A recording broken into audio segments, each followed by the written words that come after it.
صلی علی محمد آل محمد۔ کوئی زیادہ دیر طولانی گفتگو نہیں،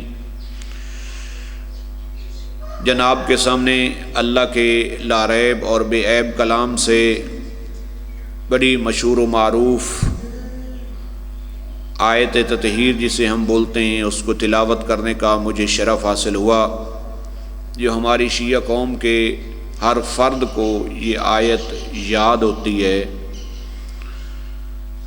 اور یہ آیت جناب زہرا سلام اللہ علیہا کی طہارت و عصمت کو ثابت کرتی ہے۔ لیکن کس کلام سے؟ اللہ کی کون سے کلام سے جس کے اللہ نے خود مختلف نام رکھے ہیں؟ کبھی وہ اس کلام کو کتاب کہتا ہے، کبھی ذکر بولتا ہے، کبھی نور بولتا ہے، کبھی فرقان بولتا ہے، اور کبھی قرآن، جس کو ہم سب سے زیادہ قرآن مجید کے نام سے یاد کرتے ہیں، اور جس کی زبان وہی خدا کے بغیر بولتی نہیں۔ انہوں نے فرمایا کہ القرآن مع علی و علی مع القرآن، قرآن علی کے ساتھ ہے اور علی قرآن کے ساتھ۔ اس قرآن سے آپ لوگوں کے سامنے آیت تطہیر، جس کا ترجمہ کچھ یوں بنتا ہے کہ بس اللہ کا یہ ارادہ ہے کہ اے اہل بیت نبوت، آپ کو اللہ پاک رکھے جیسا پاک رکھنے کا حق ہے۔ اللہ کا یہ ارادہ ہے، اور اس نے پھر ویسا ہی پاک رکھا جیسے پاک رکھنے کا حق تھا۔ اس کا شان نزول یا پس منظر کیا ہے، جسے ہم عام طور پر حدیث قصہ کے اندر پڑھتے بھی ہیں کہ رحمت للعالمین ایک دن گھر جناب زہرا میں تشریف لائے اور آ کر کہتے ہیں، بیٹا میں اپنے بدن میں ضعف محسوس کرتا ہوں، آپ میرے اوپر یمنی چادر ڈال دیں۔ جناب رحمت للعالمین ایک جگہ پہ تشریف فرما ہوئے، اور بی بی نے اپنی پاک چادر اپنے پاک بابا پہ ڈال دی۔ یہاں پر ایک جملہ رک کر یہ کہنا چاہوں گا کہ بعض بندے یہ کہتے ہیں کہ جناب کو کوئی ضعف و کمزوری اور بڑی تھکاوٹ تھی۔ بات تھکاوٹ کی نہیں ہے، یہاں پر بات اللہ بھی کچھ اور بتانا چاہتا ہے، اور رحمت للعالمین بھی اس واقعہ کو یہاں پر لوگوں کے سامنے متوجہ کروانا چاہتے ہیں۔ آپ کے اور میرے گھر کے اندر بھی اگر کوئی تھکا ہوا آئے، وہ آرام کر رہا ہو، تو پھر جو گھر کے اندر باقی افراد ہوتے ہیں، چاہے وہ خواتین ہوں یا مرد، جدھر کوئی بزرگ یا کوئی آرام کرنے والا سو رہا ہو، پھر ادھر بچوں کو نہیں جانے دیا جاتا، کہ تاکہ اس کے آرام میں خلل نہ آئے۔ لیکن یہاں پر بات آرام کی نہیں ہے، بات دین کی تھی، بات جناب زہرا کی عظمت کی تھی۔ تو کیا ہوا، تھوڑی دیر کے بعد امام حسن گھر میں تشریف لائے۔ جب امام حسن تشریف لائے تو امام حسن نے سلام کیا اپنی پاک ماں کو۔ سلام کرنے کے بعد کہتے ہیں، اماں جان مجھے اپنے نانا محمد کی خوشبو محسوس ہوتی ہے اس گھر کے اندر۔ تو بی بی نے فرمایا، آپ کے نانا جان اس چادر کے اندر موجود ہیں۔ تو کیا ہوا، امام حسن چلتے ہوئے اس چادر کے قریب گئے، چادر اٹھا کر داخل نہیں ہو گئے، بلکہ کہتے ہیں، السلام علیکہ یا رسول اللہ، السلام علیکہ یا جدہ، اتاذن لی، کیا مجھے اجازت ہے کہ میں اس چادر کے اندر داخل ہو جاؤں؟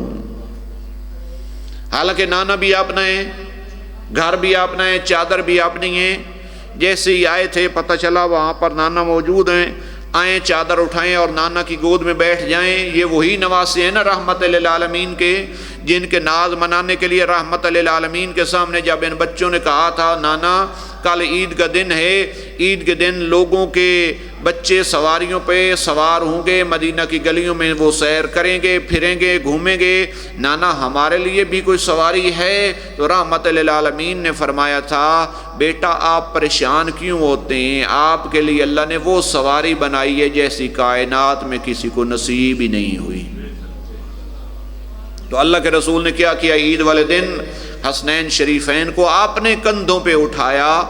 اٹھانے کے بعد مدینہ کی گلیوں میں گھوم رہے تھے، تو کسی نے جس نے دیکھا نا، تو ان دیکھنے والوں میں ایک بندے نے کہا کہ کیسی خوبصورت سواری ہے، تو جناب رحمت للعالمین نے اس کو جھنک کر کہا یہ نہ کہو کہ کیسی خوبصورت سواری ہے، یہ کہو کتنے خوبصورت سوار ہیں۔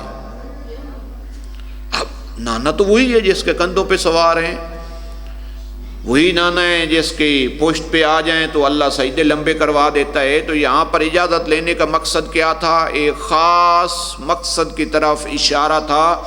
اجازت کے بغیر داخل نہیں ہوئے۔ جب اجازت ملی جناب نے فرمایا ہاں میرے دل کی ٹھنڈک اور میری آنکھوں کے نور، میرے دل کے ثمرے، آپ آ جاؤ۔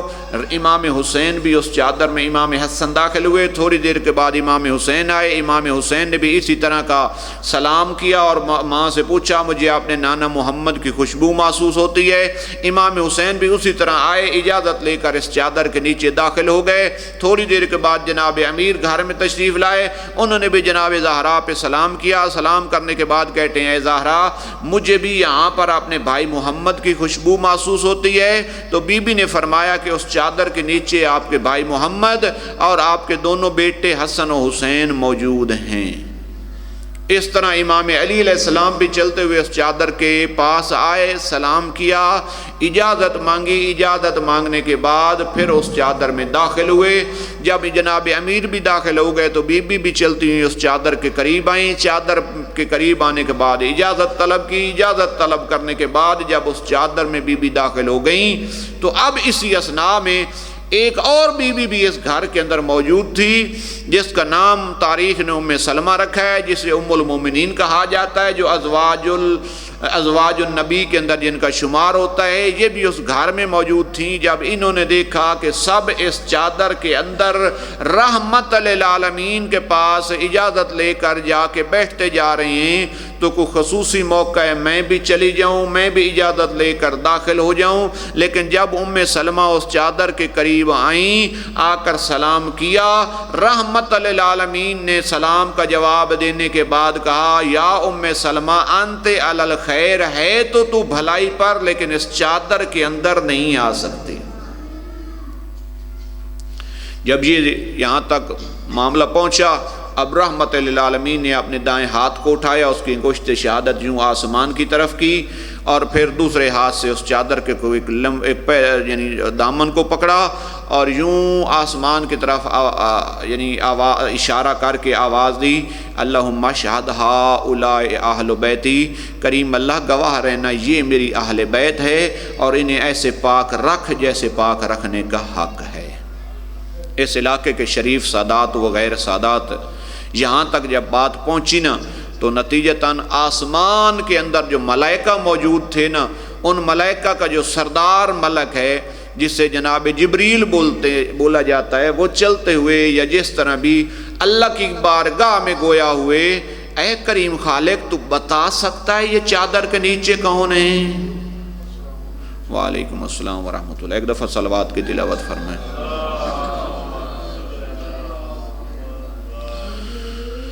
اے کریم خالق تو بتا سکتا ہے اس چادر کے نیچے یہ کون ہیں جو جمع ہیں؟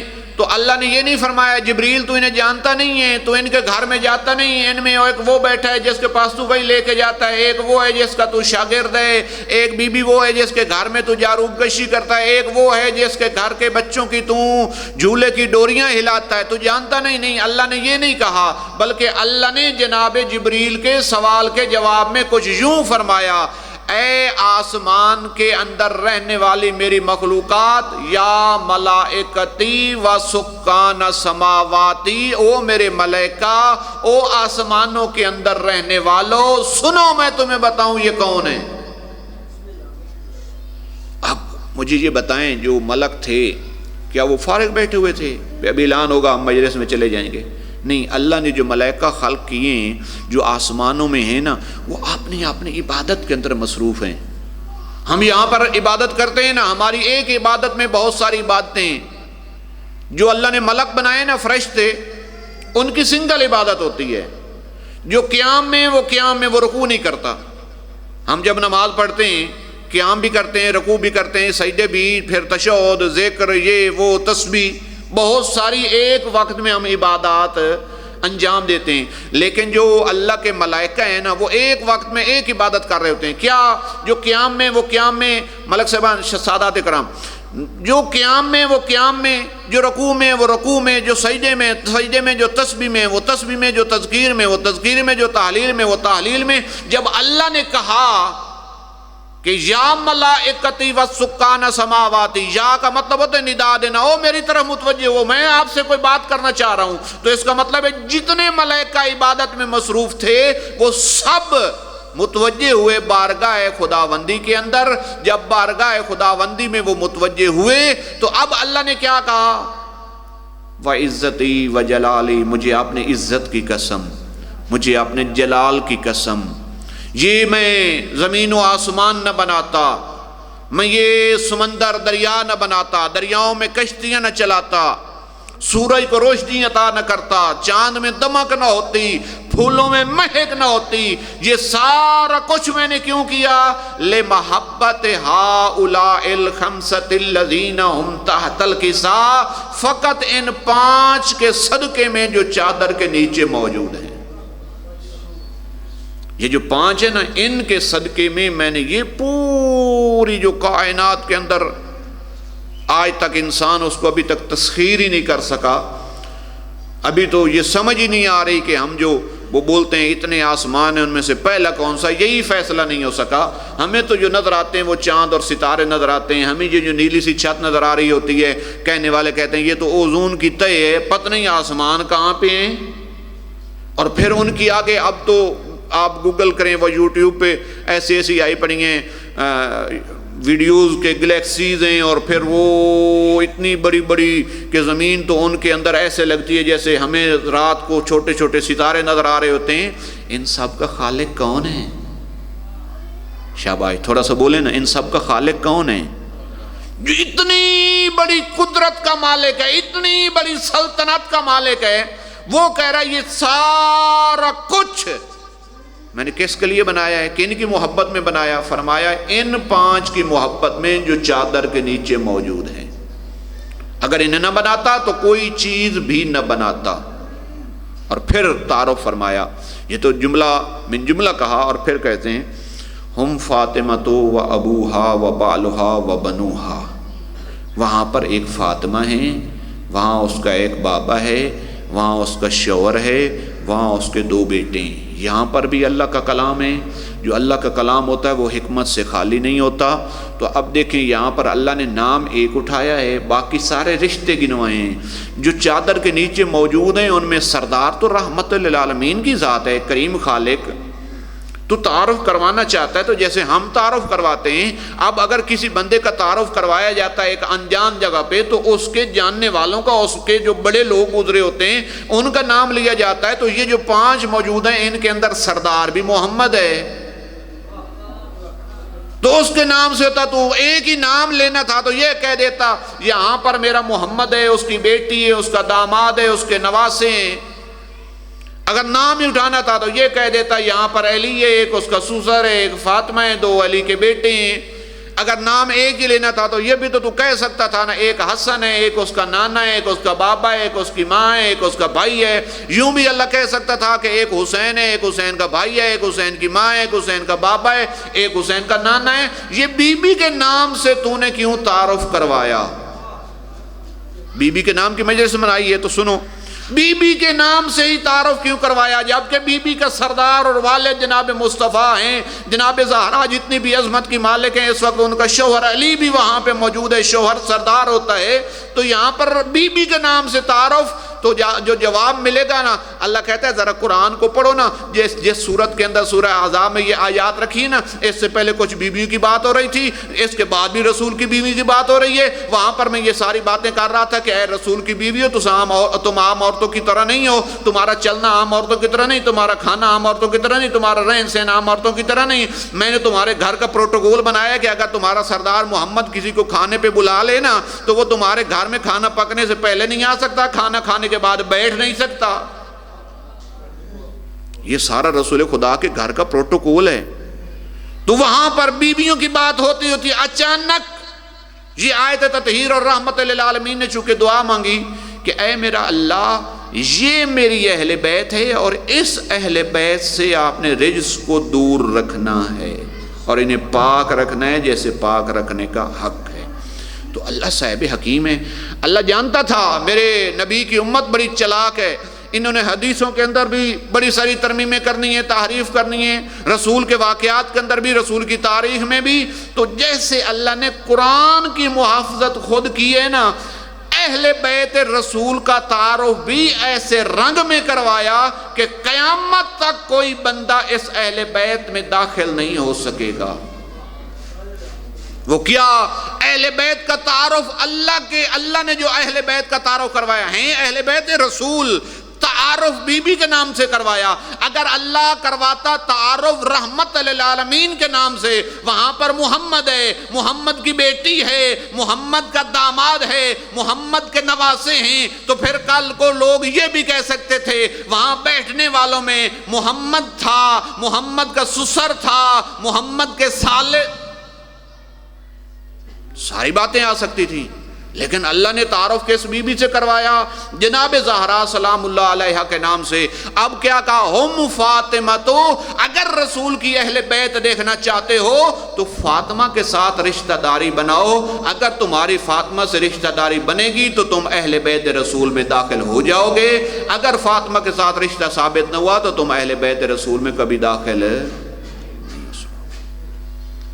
ایک بات اہل بیت کا تعارف کروانا مقصد تھا، اور لفظ فاطمہ سے اس پورے پینتن پاک کا تعارف کروایا۔ دعوت فکر دیتا ہوں یہاں پر، آپ کا اور میرا اور تمام مسلمانوں کا عقیدہ ہے کہ نبی معصوم ہوتے ہیں، یہی عقیدہ ہے نا ہم سب کا۔ تمام تشیعوں کا عقیدہ ہے کہ امام بھی معصوم ہوتے ہیں۔ توجہ طلب بات کرنے لگا ہوں۔ نبی کون ہوتے ہیں؟ معصوم۔ امام کون ہوتے ہیں؟ معصوم۔ درمیان میں ہے بی بی دو عالم۔ اگر آیت تطہیر نہ آتی، جیسے آپ عقیدہ جناب زینب عالیہ کے بارے میں رکھتے ہیں نا، جیسا عقیدہ آپ جناب عباس و جناب علی اکبر کے بارے میں رکھتے ہیں، یہی عقیدہ آپ جناب زہرا کے بارے میں بھی رکھتے ہیں۔ میں سوال کر لیتا ہوں، جناب عباس جناب زینب عالیہ کو ہم معصوم بولتے ہیں، تو پھر آپ 14 سے 15 معصوم کیوں نہیں بولتے؟ جی، جب آپ 14 معصوم بولتے ہیں، ان میں بی بی کا نام لیتے ہیں، پھر وہاں پہ ہم بی بی زینب عالیہ کا نام کیوں نہیں لیتے؟ ان معصومین کی لسٹ میں ہم حضرت عباس کا نام کیوں نہیں لیتے؟ جبکہ انہوں نے بھی زندگی میں کبھی کوئی گناہ نہیں کیا، گناہ کا تصور بھی انہوں نے نہیں کیا۔ یہاں پر علماء علم کلام نے دو لفظیں استعمال کی ہیں جسے آپ لوگ ٹرمز بولتے ہیں، ایک ہوتی عصمت صغرا، ایک ہوتی ہے عصمت کبرا۔ عصمت صغرا جس کے معصوم ہونے کا اللہ اعلان نہ کروائے، عصمت کبرا جس کے معصوم ہونے کا اللہ اعلان کروائے، اس کو بولتے ہیں معصوم، اور کلام کی اصطلاح میں اسے بولا جاتا ہے عصمت کبرا۔ جو عصمت صغرا ہے اس کے لیے ہمارے علماء نے ایک اور لفظ وضع کیا، وہ کیا جو آپ نے سن رکھا ہے، محفوظ عن الخطا۔ کیا بولتے ہیں؟ محفوظ عن الخطا، یعنی جن کے معصوم ہونے کا اللہ نے اعلان کروایا۔ ایک دفعہ آپ لوگ صلوات کی تلاوت فرمائیں، محمد و آل محمد وعجل فرجہم۔ جناب علی خان صاحب۔ اچھا، اب میں اس آیت سے آخری بات کروں، یہاں پر کیا مقصد ہے؟ اس آیت تطہیر کا نزول کا ایک جہاں طہارت بیان کرنا مقصد ہے نا، وہاں بی بی کی عصمت بیان کرنا بھی مقصد ہے، فقط طہارت مقصد نہیں ہے اس آیت کا۔ یہاں پر بی بی کی طہارت بیان کرنا بھی ہے، اہل بیت کا تعارف کروانا مقصد بھی ہے، اور بی بی کے معصومہ ہونے کا اعلان کرنا بھی مقصد ہے۔ کیا کہ دیکھیں جیسے ہم حضرت عباس جناب زینب عالیہ جناب علی اکبر یا اس خاندان کے بقیہ جو افراد ہیں ان کو ہم محفوظ عن الخطا بولتے ہیں، معصومہ نہیں بولتے، معصوم نہیں بولتے۔